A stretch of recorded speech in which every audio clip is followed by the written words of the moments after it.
Hi மக்களே, எல்லாருக்கும் வணக்கம். நான் உங்கள் திவ்யா. இன்றைக்கி ஒரு சூப்பரான பொரியல், ரொம்ப சத்தான பொரியல், வாழைப்பூ பொரியல். கண்டிப்பாக வீக்லி ஒன்ஸ் உங்கள் பசங்களுக்கு செஞ்சு கொடுங்க. திரும்பி வேணும்னு கேட்பாங்க. இதில் நிறைய பெனிஃபிட்ஸ் இருக்குங்க. உண்மையாக சொல்லணும்னா, இந்த இர்ரெகுலர் பீரியட்ஸ் இருக்கிறவங்க, அண்ட் தென் வந்து கால்சியம் குறைபாடு, இரும்பு சத்து குறைபாடு, சர்க்கரை நோய் இருக்கிறவங்க, ஆஃப்டர் தட் புதுசாக குழந்தை பெற்றவங்களுக்கு தாய்ப்பால் குறைபாடு இருக்கிறவங்க இதை கண்டிப்பாக சாப்பிடலாம். நிறையா பால் சுரக்கும். தென் நிறைய தாதுக்கள் இருக்கிறதுனால வந்து உடம்புக்கு ரொம்ப ரொம்ப நல்லது. நிறைய சத்து கிடைக்கும். பொட்டாசியம், கால்சியம்ன்றது நிறையா சத்து இருக்குது. கண்டிப்பாக வீட்டில் ஒன்ஸ் உங்கள் பசங்களுக்கு கண்டிப்பாக செஞ்சு கொடுங்க. அதுவும் இந்த ஃபார்மெட்டில் செஞ்சு கொடுங்க.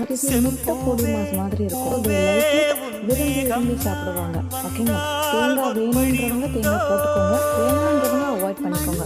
மோஸ்ட்லி குழந்தை பெற்றவங்க தாய்மார்களுக்கு வந்து அவாய்ட் பண்ணிக்கிறது நல்லது. தேங்காய் சேர்த்துக்க வேண்டாம். ஓகேங்களா? மற்றவங்களுக்கு குழந்தைங்களுக்கு கொடுக்கும்போது தாராளமாக கொடுக்கலாம். நோய் எதிர்ப்பு சக்தி குழந்தைங்களுக்கு கண்டிப்பாக கிடைக்கும். இந்த வீடியோ பிடிச்சிருந்தா கண்டிப்பாக லைக் பண்ணுங்கள், ஷேர் பண்ணுங்கள்.